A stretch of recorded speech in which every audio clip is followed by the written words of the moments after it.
Hi there. Today we'll be talking about America's drive toward imperial power in the late 19th and early 20th centuries. By the standards of the European empires American leaders were emulating, or hoping to reform or replace, much less the growth that would follow in the First and the Second World Wars, this was a relatively puny expansion. But historians have argued that the rhetoric, motivations, and strategies that Americans employed and responded to during this period anticipated and established patterns that would recur on a much wider scale later. Before we get to that, though, a quick word. You may have noticed that the arc of historical interpretation we've been discovering in these videos has started to find a familiar groove. Historians' explanations for various phenomena have tended to mimic or spin the ideas that historical actors themselves ventured. Thus do primary sources merge imperceptibly and unhelpfully into secondary ones. Now, the historians who follow and revise these explanations would argue that they're following their sources' leads too, but that they're mining those sources for more underlying causes. One thing we find is that historical actors, especially the most powerful ones who had the power to influence rhetoric and are the first ones that historians look at, tended to emphasize political reasons for what they did. A step further down the line, often in terms of who had the power to speak, we find historical sources emphasizing economic reasons. Those are people in and below the middle classes, or sometimes academics. And then finally, historians start to read social and cultural reasons. I wrote social and economic there, but I meant cultural. Not sure why I wrote economic. Anyway, those are the things that people are often doing, but often don't have the words for. They don't necessarily express clearly. For instance, people start doing a new dance, or they start liking someone like, say, Miley Cyrus, but they can't always explain why they're doing those things. What we find then is that historians are frequently starting out emphasizing political reasons for something, then they revise those earlier interpretations and start emphasizing economic reasons, and eventually they end up emphasizing social and, as I say, cultural, not just economic reasons for what people do. Do those last explanations, those social and cultural explanations, really come closer to the roots of things?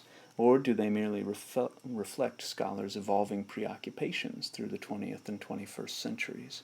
Are we simply living through a time period in which social and cultural explanations are more popular than economic or political explanations? And is that actually appropriate? Either way, part of your charge as historians is to make some choices among these options, or better yet, to tell a story that either integrates these ideas or finds something in the evidence that enables us to move past them. Anyway, on to imperialism.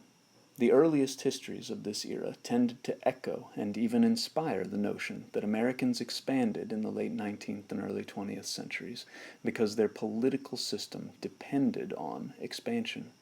This idea reached its apex in the work of a very important historian, Frederick Jackson Turner, who argued at the very moment that American imperialists were looking for new worlds to conquer, that they had run out of worlds to conquer at home. Americans by the 1890s, he speculated, had essentially settled the West, and had nowhere else in the continental United States to go. Maps like this, where the white space over to the left was shrinking increasingly, stressed historians and politicians out to an extreme extent at this time. This threatened, he thought, the foundations of American democracy, because America's political system had always depended on individuals having enough land to build homesteads on, and enough space to move around in. So people felt trapped, the theory goes, and began to look around for new spaces in which to stretch out and sow their political oats. It was natural then to look west toward Asia and south toward the Caribbean. A related idea to the notion that Americans' political system inclined them to stretch out past their borders was the idea that Americans weren't actually involved in the project of imperialism like Europeans were. Instead, they were getting involved in other parts of the world because that was the inevitable consequence of American political and cultural values. Americans had built their civilization on the rocks of liberty, equality, and democracy. So once they had brought those blessings to the whole of North America, and we won't pause to ask whether, say, Native Americans would have agreed with that assessment, Americans naturally turned their attention to bringing those blessings to the rest of the world, too. Although they had no desire at all for a traditional empire, they did take control of certain parts of the world in order to deliver democracy and stuff most efficiently to the people living there. Following our pattern, though, a number of historians, starting in the 1930s and 1940s, began questioning both of the notions we've been talking about, that Americans' political or social systems led them inevitably to want to stretch out and conquer foreign lands, or that they could hardly help stretching out to foreign lands, given that they had freedom and democracy in their gift bags, that Americans' values necessitated a sort of global outreach program. Instead, these later historians followed the money. They argued that it wasn't Americans' values that sent them overseas, it was their desire to exploit other people economically. In the best of times, an industrializing economy depends on growth, and will eventually need to fob off its products on an ever-expanding market. The 1890s were not the best of times. A severe depression starting in 1893 cast doubt on the idea that the American economy had much of a future on its own. Opening up new markets in the Caribbean and Asia might give factories a reason to ramp up production at home and put people back to work.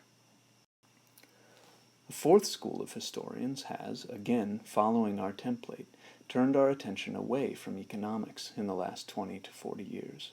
While not denying the significance of either politics or economics, these historians have investigated the rhetoric and ideologies of the people pushing for America's encroachments into foreign territories, and have noted significant strains of racial and gender ideology that might have influenced their activities. These historians aren't interested in demonstrating that imperialist Americans were racist or sexist. The assumption is that almost everyone who lived in the past was in one way or another racist or sexist in our eyes.